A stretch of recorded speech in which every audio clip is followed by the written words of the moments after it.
Okay, Mandy.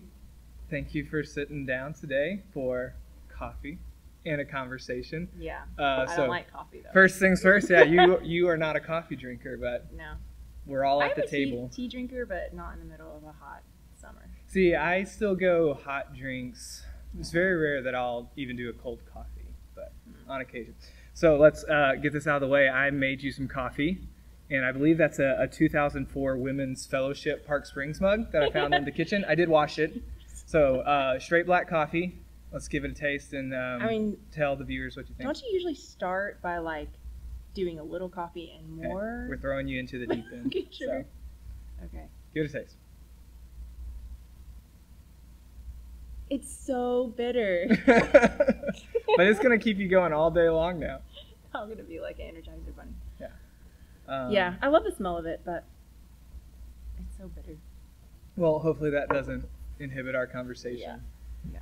Hey, so today I thought it'd be fun if we shared some of our favorite books that have had a spiritual impact on us, not maybe just like Hunger Games or, Yeah, and a disclaimer. So last night when Jared, called and said, hey, can we just do this kind of spur of the moment today? I then was like, oh man, what book am I going to pick? And I was talking to Brian, my husband, and he was like, the Bible? And I was like, no, not. Classic Brian. Yeah. We're excluding the Bible in our list right now of one of our favorite books. Yeah. Just in general, do you think of yourself as a reader? Yeah. Do you identify? Mm-hmm. Do you do both fiction and nonfiction? Yeah. Okay. Yeah. What do you lean towards more? Nonfiction. I love biographies and but I mean every now and then, like I like historical fiction. That's been gotten a kick on that. Cool. Too, yeah. Cool. And then are you like gotta hold it in your hand, or do you do like tablet, Kindle? I've never made the switch to the digital. I get the convenience factor, but I like turning pages and stuff. So, and I like earmarking. Emily has a Kindle. I don't have a Kindle. Yeah. I think I've read like one book on a Kindle. So mainly. I think some things stick with you more when like, oh, that was on the left side of the page or the right side, or I don't know. Your brain just works. Yeah, and I don't like seeing the percentage. I think you can set it differently, but I think some Kindles it's like you are 13% of their way through. I like chapters and pages and the smell of a fresh old book from Half Price Books. Yeah. So, tell us what book you chose, when you first read it, and if there was I don't know, sort of like if you went out and bought it yourself, if a friend gave it to you, a mentor, any of those sorts of things, and then like why it was significant for you. So what did you choose? So I chose Radical. It's by David Platt, and it was funny because I also thought, well, not to give yours away, but Piper, and of Don't Waste Your Life. And as I was like looking at both of those books, I was like, they really are talking about very similar things. Okay. And but this one just I think affected me on a personal note because Pastor David was my pastor back in Alabama at Brook Hills. And so he wrote this, I believe, during his time there as pastor, and it shaped a lot of like how the church decided to be on mission and live, a lot of challenges of how do we live our lives. And so I read it in college, and it was, I think that time period, in that season, you're always like wrestling with identity and what do you want your future to be and what job am I going to get. Yeah, and so this was a really cool book, I think, to read during that season of life. And specifically, the book is, it says, Taking Back Your Faith from the American Dream. And I think it just struck me of like how comfortable we can be of just, okay, we got to work hard. We are going to get a college education. We're going to live a good life, make money, have a family, live good moral lives, live for Jesus. Yeah. But there's something more, like I think that our lives can have, more meaning and more impact, really, not only for like our own spiritual walk, but then for the people God's placed in our lives.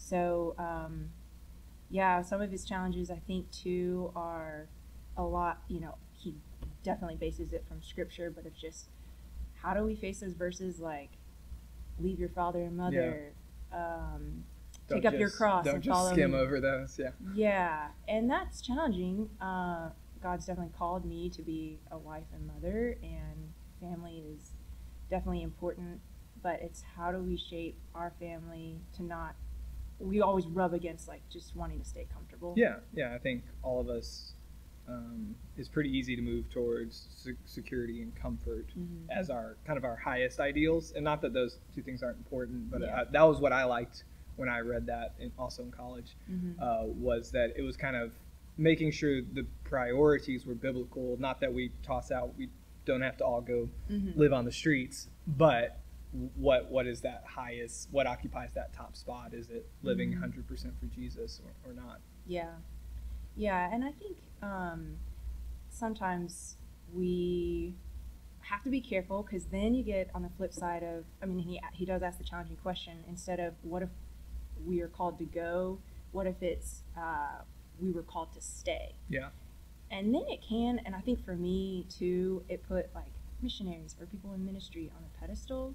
And that was something I kind of had to work through even a little bit post-college, was spending a year in missions in China, and then I did not plan to be in ministry, but the Lord kind of he orchestrated all that, and realizing, oh no, I can still live a radical life on fire for Jesus. Yeah. And it is in this season to stay. Yeah. But how do I do that and still be really willing to let go? Yeah. And like hop on a plane and go to the lost and unreached peoples. Yeah. So it's holding those two things in tension, that there are always going to be aspects of living for Jesus that do look radical, because where our prioritization is, but it also is not doing something radical for the sake of being radical, but following, like doing whatever God asks of you. Exactly. Yeah. I would say I had a similar experience with desiring kind of far-flung mission field, go to live on a mountain kind of thing, and was kind of really frustrated when God kept me in the U.S. For this season. And it's like, well, I was willing to go, and not everybody's willing to go, but sometimes staying and just being 100% where God wants you. Yeah, and I think He's revealed a lot, like by us being in our jobs here at Park Springs. Yeah. We get this huge opportunity and privilege of shepherding Christ's bride, like the church, and then seeing people grow in their faith, and then is God calling and challenging people? Is God calling them? Out of comfort zone, overseas, in ministry. Yeah. So, I love seeing that and planting that in kids. Yeah. Sprinkle that in. So what would you say, just in general, have you seen just benefits of reading, and reading, about our faith, towards our faith, biographies, which, in general, we don't ever want to replace the Bible just with books. And because I think that's a trend too. I know a lot of people, they read their daily devotion religiously, but rarely just, walk through a book of the Bible. And so I mean, usually once again, prioritizations, put the Bible top up there. But how have you seen just reading other books also benefit you in your relationship with Jesus? I mean, I think it's so good to get other people's thoughts, first of all. That can shape, us growing closer to Jesus, as well as our own worldview and opinions.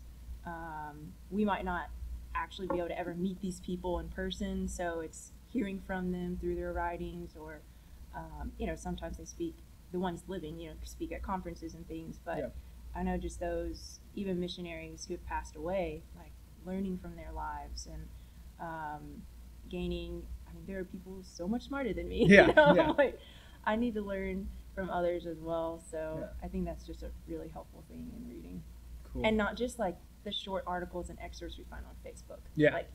Read a book. It takes some sit down, some diligence to, which both of the books we picked are on the small side, but there's some other ones, some longer. They're short and to the point.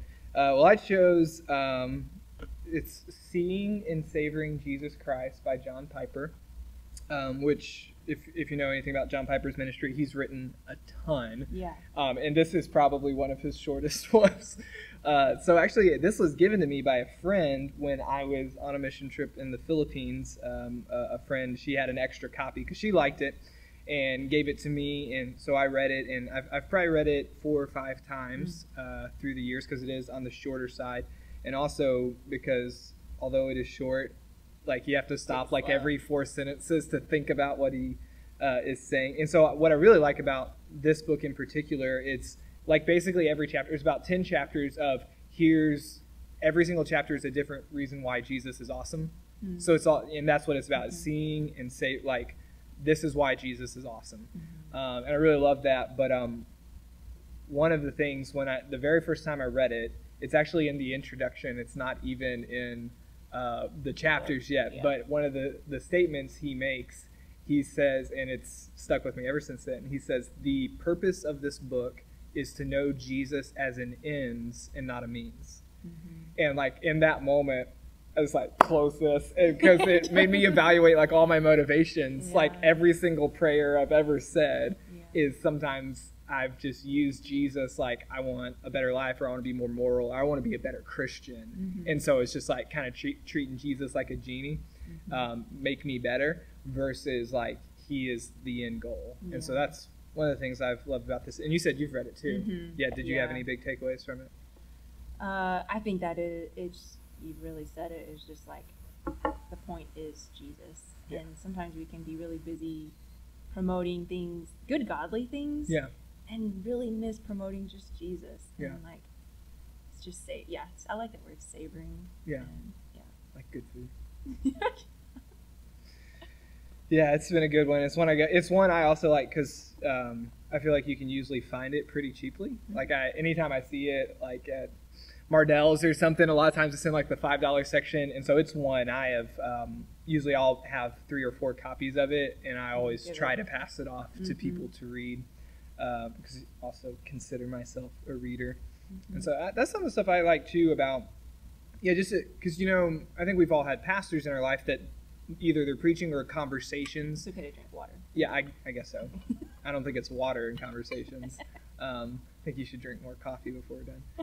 But yeah, it just kind of expands like, there's the people I know personally that I've benefited from their faith, and just being able to read just kind of like makes that number of people way larger. It's not exclusive to just the people I have personal relationships to. So it is funny, some of these pastors and people from the past that I have read a lot, it does feel like I know them. Like if I met John Piper, I would feel like, even though it's like, you don't know me, but we're pretty close. Had met him. No, you met him. Well, I did, but I thought you had. Oh, that was Francis Chan. Yeah, I met Francis Chan. Okay. Yeah, and Dave. Well, I'm really good at conferences of going to the bathroom at the same time as the speaker. And then you don't talk to them. Yeah, I'm not going to be that guy that approaches you in the bathroom. I waited until Francis Chan left the bathroom, and then I said hi to him. Yeah. David Platter just left alone. Yeah.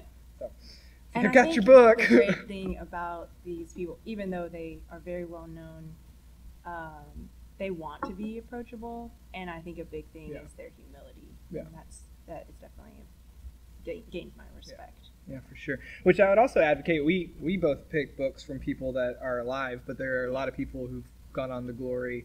It is good, I would say, read old authors too, and just hear. Sometimes the language is different, but it always reminds me like we kind of face the same struggles, and we're serving the same God. When you're like, hey, this person's been dead 100 years, but I've had that problem. So and biographies are awesome. Yeah, I love missionary biographies. Like Adoniram Judson. Oh, To the Golden Shore? Yeah, just that one's a thick one. That one's not a short one. Yeah. The letters that he wrote to his wanting to marry Anne to, her dad was like, hey, can I marry your daughter? But she's going to basically die. We're going to go overseas. You'll never see us again. But if you're cool with that, we'll get married. Yeah, no, so there's some really great wisdom and encouragement and correction that we can find in books that, to me, they help me understand the Bible, which is the bigger point. And it gives me, replace it. Yeah, for sure. So are you going to finish off your coffee? Not even close. Come on, Mandy. I'll take one more sip.